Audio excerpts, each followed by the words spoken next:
इनेलो नेता अभय चौटाला और भाजपा विधायक लीलाराम गुर्जर की हुई अहम मुलाकात। क्या लीलाराम गुर्जर का जाग चुका है इनेलो के प्रति प्रेम? कुरुक्षेत्र लोकसभा पर अंदरखाते कर सकते हैं अभय की मदद। लीलाराम गुर्जर इनेलो से भी रह चुके हैं विधायक। भाजपा की तरफ से सम्मान न दिए जाने पर कर सकते हैं घर वापसी। कांग्रेस के दिग्गज नेता सुरजेवाला को हराने के बाद भी भाजपा ने लीलाराम को नहीं दिया कोई ओहदा। नायब कैबिनेट में भी नहीं आया उनका नाम।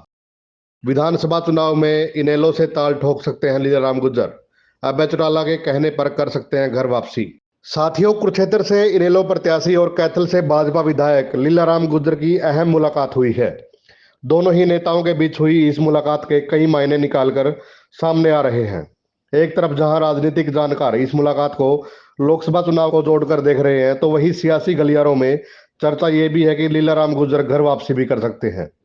सियासत के जानकारों का कहना है कि इस मुलाकात के बाद कैथल की राजनीति में बदलाव हो सकता है। भाजपा द्वारा कोई बड़ा ओहदा न दिए जाने पर लीलाराम पलटी मार सकते हैं और लोकसभा चुनाव में अभय चौटाला की अंदर खाते मदद कर सकते हैं।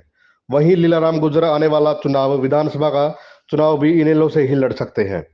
साथियों, लीलाराम गुर्जर के इनेलो के प्रति प्रेम जागने के कई कारण हैं। पहला कारण तो यह है कि पहली बार लीलाराम गुर्जर इनेलो से ही एमएलए बने थे और इनेलो की सरकार के दौरान लीलाराम गुर्जर के खुलकर काम होते थे, जबकि भाजपा की सरकार में लीलाराम गुर्जर अपने समर्थकों के इतने काम नहीं करवा पाए हैं। दूसरा कारण यह है कि साथियों, लीलाराम गुर्जर ने कांग्रेस के दिग्गज नेता रणदीप सुरजेवाला को हराया था। सुरजेवाला नेशनल लेवल के लीडर है, जिसके चलते उन्हें उम्मीद थी कि कहीं न कहीं उनको मंत्रिमंडल में जगह मिल जाएगी, लेकिन ऐसा नहीं हुआ। दूसरी बार जब नायब सैनी मुख्यमंत्री बने, एक बार फिर से उनके समर्थकों में आस जागने लगी थी कि अब की बार नाम जरूर आएगा, लेकिन नायब कैबिनेट में भी लीलाराम गुर्जर का नाम कहीं नहीं आया, जिसके चलते लीलाराम कहीं ना कहीं बड़ा फैसला ले सकते हैं। हालांकि इनेलो नेता अभय चौटाला ने इस मुलाकात को पारिवारिक मुलाकात बताया है। इससे पहले अभय चौटाला पुंडरी विधायक रणधीर गोलन, पूर्व विधायक सतविंदर राणा, कांग्रेस नेता सज्जन सिंह ढूढ़, पूर्व मंत्री नरेंद्र शर्मा से भी मुलाकात कर चुके हैं। कुरुक्षेत्र के रण में उतरने के बाद अभय लगातार जनता के बीच जा रहे हैं और विरोधी दलों के नेताओं से भी मिल रहे हैं। फिलहाल देखना यह होगा कि अभय चौटाला और लीलाराम गुर्जर की हुई इस मुलाकात के क्या मायने निकल कर आते हैं। वहीं विधायक लीलाराम गुर्जर ने इसे पारिवारिक मुलाकात बताया है। हमारे जितने भी पुराने साथी हैं, चाहे वो आज किसी भी पार्टी में, मेरी एक जिम्मेवारी बनती है कि मैं एक बारी उनसे जरूर सबसे मिलूं। कल को मुझे कोई ये ना कहे कि जी आपने हमें याद भी नहीं किया।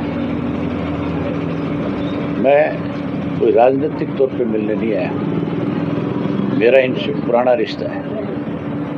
मैं अपना रिश्ता निभाने के लिए आया हूँ। राजनीतिक तौर पे तो बहुत सारे लोग ऐसे हैं जो चौधरी देवीलाल की नर्सरी में जिन्होंने काम किया और आज पता नहीं किस किस पार्टी में कहाँ पे चले गए, लेकिन सामाजिक और पारिवारिक रिश्ते जो है उनकी अपनी एक अहमियत होती है। अभी जी सुशील गुप्ता चाय बनाते दिख रहे हैं और नवीन जी जो है बोरी उठाते हुए दिख रहे हैं। मैं चाय पीने वाला हूँ, मैं इनका बोरी बिस्तरा गोल करने वाला हूँ। ये जो नौटंकी कर रहे हैं ना, इनके चेहरे बेनकाब हो जाएंगे।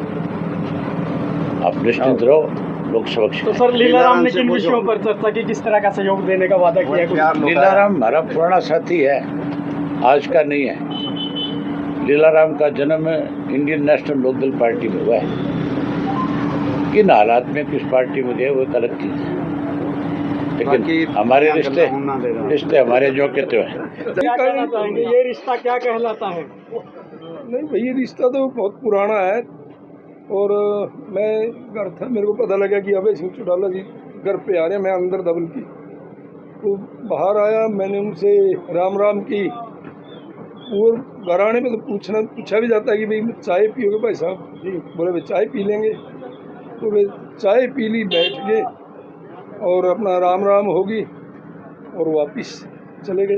तो राजनीतिक मुलाकात समझे या पारिवारिक मुलाकात? नहीं, देखो सच्चाई तो है कि कोई राजनीतिक नहीं है। शिष्टाचार से, जैसे वो मेरे मकान के आगे सड़क से गुजर रहे थे, उन्होंने पता कर लिया कि यहीं है, पता लग गया कि घर पे है, और बैठ गए, चाय का कप पी लिया, इससे ज़्यादा मैं कुछ कहीं नहीं। उलट फिर हरियाणा में देखे जा रहे हैं, मैं कहीं विधायक लीलाराम जी भी कहीं अभय सिंह के साथ ना निकल जाए।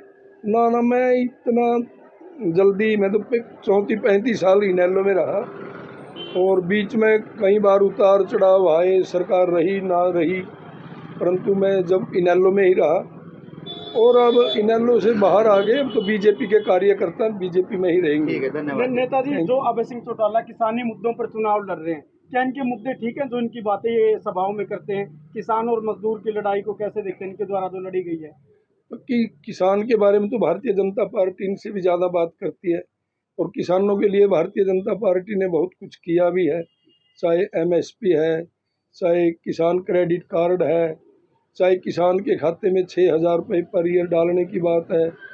और किसानों के बारे में तो जो भारतीय जनता पार्टी के नेताओं ने या पार्टी ने, चाहे राष्ट्रीय स्तर पर और चाहे प्रदेश स्तर पर, जो बीजेपी ने किया वो किसी ने नहीं किया अब तक। ठीक है सर, धन्यवाद। Bureau report the air news.